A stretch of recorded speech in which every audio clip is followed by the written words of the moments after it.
Hello and welcome to another edition of Football Deluxe Talking Points weekly show. Join us as we discuss the biggest games and give our expert analysis, interview players, review highlights, and give our predictions. My name is Alejandra and I'm joined by my fabulous co-hosts, the gorgeous Ali Glenn, the fantastic Ali Sajadi, and expert Roderick Scott. Okay guys, you know what to do. Take it away. Hey, thanks Alejandra. Well, guys, this week, again, we're going to talk about the EPL. It just continues to be a really hot topic with it, boiling down to the very end of the season. So let's talk about undoubtedly the biggest game of the calendar. It's the Manchester Derby between United and City. We know that United is going to go ahead and take it, but there's still a lot of pride at stake. What are y'all's thoughts on that?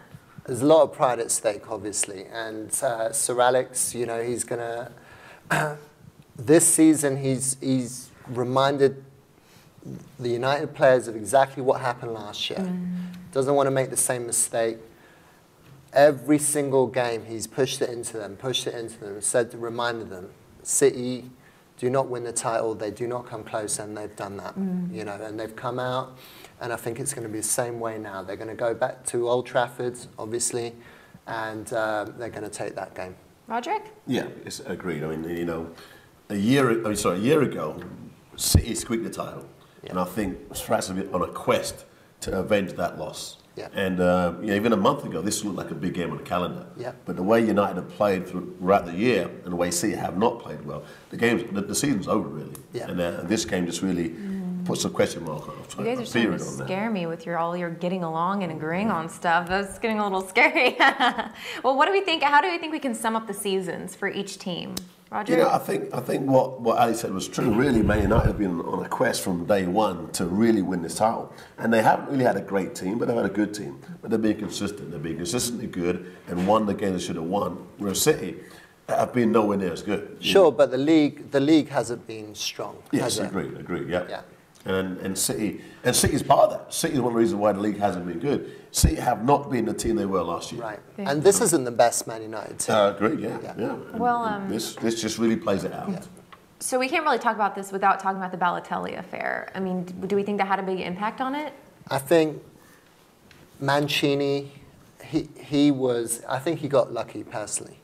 This is what I think. I think he got lucky last season. I think especially that last game of the season, for them to score like in extra time, 2 goals extra time, they got really lucky to win that. Yeah, but you know what? If Man United won the game with the last segment to extra time, you'd have said it's good. But now Mancini does it, he's lucky. No, those are the signs of a quality manager. Then why aren't they winning now? He may be a short-term manager, but he's a very abrasive. His style's very short-term, and I think Balotelli's epitomises that. Yeah. But he does get his teams to win over the short term. Tell you why I think he's lucky, because they're not doing it now. Luck, you can do it 1 season, 2 seasons maybe if you're really lucky, but Sir Alex Ferguson, consistency year after year after year shows good manager. And the way that he handled Balotelli as well. He's at AC Milan right now, scoring goals, shipping goals. I agree. I think it definitely shows that he's a short-term manager. He'll give you short-term success, but 5, 6, 10 years, not with a Mancini. Well, we got to move on to the Spurs versus Arsenal. Of course, the Arsenal has a really tough game versus Everton this week. What are we thinking about that? Spurs are in a tough way. The Spurs are in a tough way. They've had a great 12-game run, fell short, lost several games on the trot, and now they face a very, very difficult Everton side who are always on the cusp of being a good team. Yeah. And what they've shown is they're more of a spoiler team rather than a team that's going to get there themselves. Yeah. And I think they may spoil it for Spurs. Totally agree with the spoiler thing. They did it against United. United were 4-2 up. They come back 4-4, and that pretty much cost United the league last season. Yeah. And I think they're going to spoil it this year for Tottenham, unfortunately. It's Tottenham versus Everton. I actually said Arsenal versus Everton. Yeah. I missed Spurs, Arsenal. Sorry. That's the fight that really counts. That 4th Champions League spot between Spurs and Arsenal is massive. Well, Arsenal has an easier game as they're going to play West Brom. Yeah. So they have an easier run. They'll beat West Brom again. West Brom's a team that has nothing to play for. They'll finish mid-table and had a good season, and it's going to be hard for Spurs. Yeah, I think it would be a tough one for Spurs. So. All right, well, very interesting. Thanks for your thoughts, you guys. Y'all are awesome. All right, well, we're about to wrap it up. That's it for this week. Back to you, Alejandra. Thanks, Allie. That wraps up our show. Be sure to tune in next week as we discuss the results and implications of all the games. Leave your comments and thoughts below and subscribe to our channel.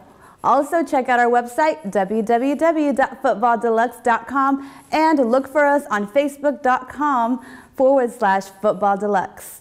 Join us next week. I am Alejandra Hernandez. This is Football Deluxe, and we will see you soon.